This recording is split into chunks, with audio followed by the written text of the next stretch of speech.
Every time I hear the model number AG1970, I cringe because I absolutely hate this machine. It is a pile of junk. I have one, and I'm not even going to try to fix it.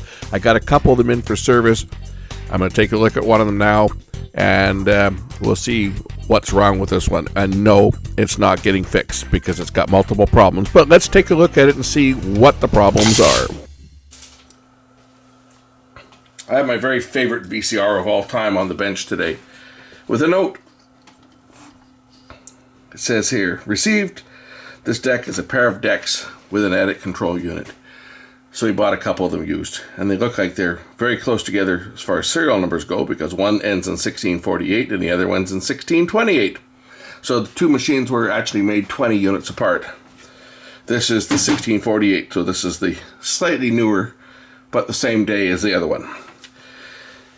And what he said is it does not have a clean picture, and he has a jagged edge that were noticeable on vertical lines such as building corners, etc. Could be heads. Clean the heads. After cleaning the heads, the machine with issues still has a problem. And he said, I like this, used acetone with a cleaner stick. Big mistake. Yeah, cleaner sticks typically have they're cleaning chamois with a plastic handle, most of them. And the acetone will dissolve the plastic, which will now end up, some of them have a foam head too, but it'll end up on the heads. It says the acetone melted the foam or the glue on the sticks and caused a mess.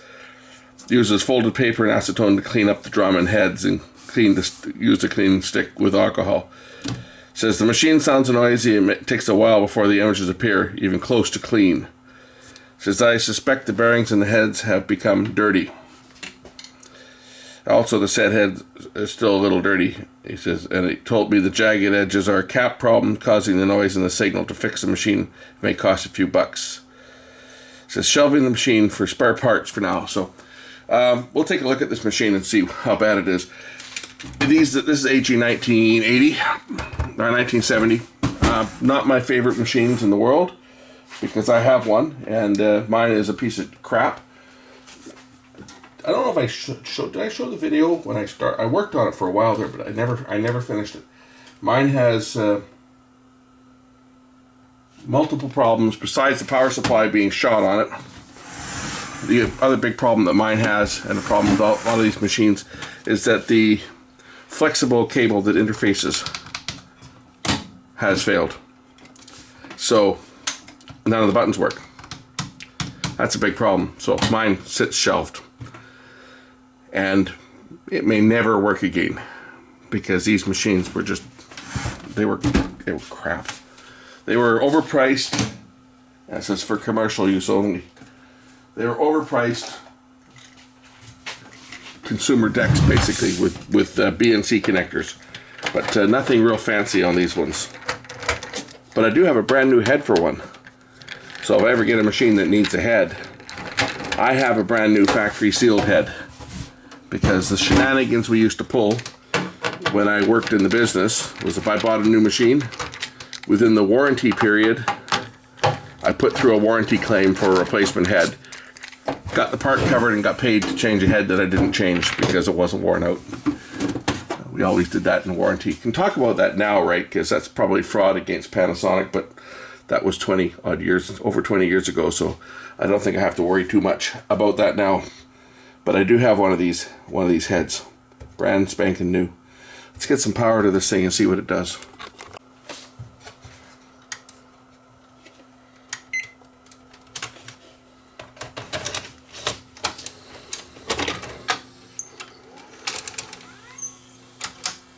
How you have. The first 50 individuals who qualify in each product category will win 5 Lifestyle 25s or a combination of 5 Lifestyle 25 and Lifestyle 30 systems. He's right. The head drum is noisy. The bearings are. So the symptom here is leaky surface mounted capacitors in the comb filter, and the part is no longer available. The bearings are bad in this drum.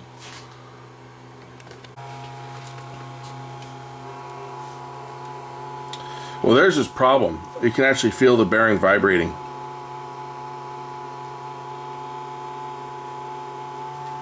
That's one of the reasons the picture is so bad. if I put my finger on the edge of the drum here, I can actually feel the vibrations. So that's going to cause the head to shake like crazy, which is going to really mess up the picture. So this one here, I'm afraid is probably a lost cause.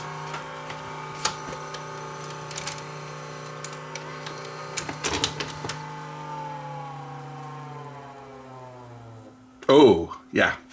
Yeah, a bearing shot.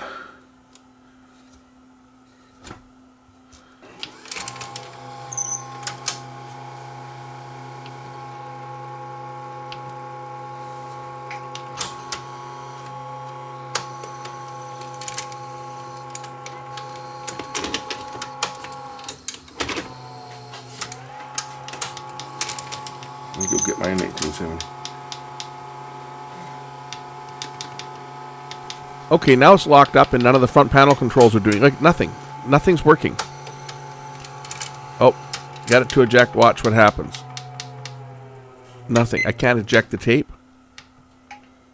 I can't turn it off and on. I think I can turn it off and on, but I can't. It just loads itself up again. But none of the buttons are working. Ah, that's what mine does. That's exactly what mine does. Mine, the front buttons don't work on it. The power button doesn't work on mine either. I have to use a remote control to operate mine, but the picture on mine looks exactly the same as this. So I know what the problem is, the module. The hell?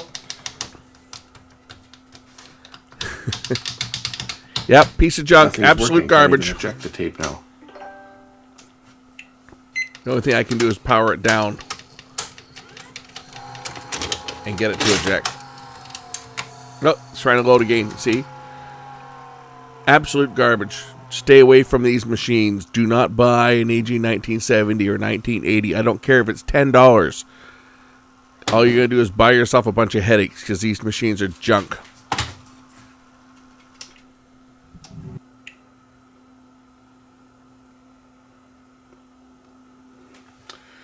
I believe this one's a lost cause. Let's move on to the other one. This one's got just too many things wrong with it to even consider trying to get this one going. That head drum, the whole drum has to be replaced. Without changing that drum, that doesn't matter what else gets done to this. Without changing that drum, this is never going to work. So upon further investigation, this unit here has the same fault that mine has, and that's this board here. I get the board out. On this board,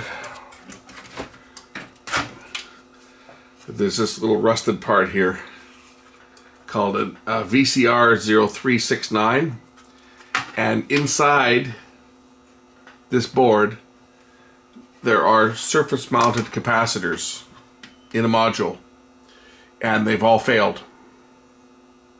And when they fail, you get no video. This is the comb filter, the YC comb filter.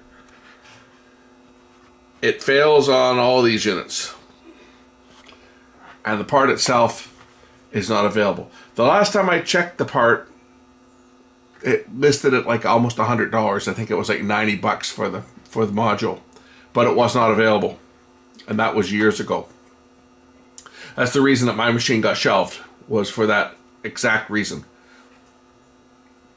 Now with this machine having a bad comb filter as well as a noisy bearing, this one here is, unfortunately, this one's beyond repair, and I'm going to stop at this point on this one. There's no point in proceeding any further because without obtainable parts, there's not a heck of a lot anyone can do. And the reason that there's rust on here is if I were to open this can up like I did on my old one, the electrolytic on the surface mounted caps that are in here, it's a glass type board, like a ceramic glass board with all the parts mounted on the surface of it. And when the electrolytic leaks out, it actually leaked onto this and corroded the tin box that it's in. But all the other parts in there are also shot. So it's not a point of open it up and recap it. That's not going to happen because all the other parts in there have been damaged by leakage. of course, when I talk glass boards, this is exactly what I'm talking right here. These things, right? This is another one. The one that's in this module is just in a shield. It's just shielded. But what's in there is exactly one of these. And as you can see, they have these thin film resistors painted right onto the surface. That's what these are. These black things. These are actually resistors that are painted right onto the surface, and surface mounted capacitors that are stuck on there. When they leak, they destroy everything else that they drip onto, including these thin film resistors. So that's why I say these machines are just a piece of crap. Avoid these machines like the plague. Don't buy them. They're not worth it. Even if you can get them for $10, they're not worth it because they have parts in them that are going to fail, and you can't get the parts to fix them.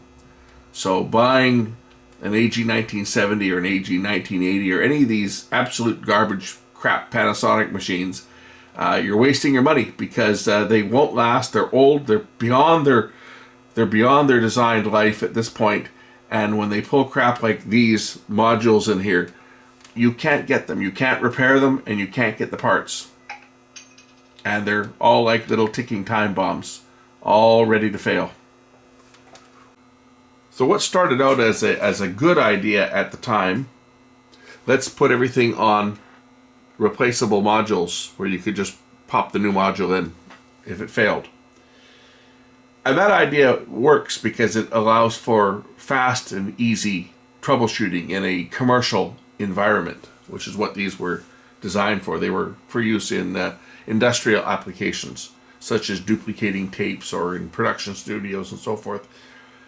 So it allowed, if the company, say, had 10 or 20 or however many machines they had, the on-site engineer would have a set of boards for a machine. And if a machine broke down, he could just go in and start swapping boards. Just unplug one and plug the next in. Have the machine up and running in no time. And then order a spare board so that he's got a spare for the next time one fails. And they would never troubleshoot and change any parts on these because, as you can see, there's a lot of like little surface mounted transistors and so forth on here. Everything is designed just to be done as a complete just module swap, which is fine when the modules were available. I know that this module down here, this is where it is, the comb filter. When it was available, it was available as a standalone part. You didn't have to replace the whole board because this board here would probably be $300 or $400, and the part itself was under $100, $80. But they were designed so that you swapped an entire module on it, and that way the machine could be fixed up and put back in service very quickly.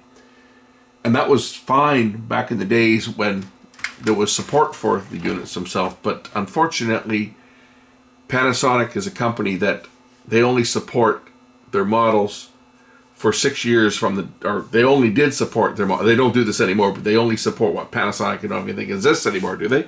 I haven't seen Panasonic TV in years. But they only supported service-wise their products for 6 years from the date of release. So you could have bought a machine that had been sitting in a store for 3 years and you only got 3 years to support.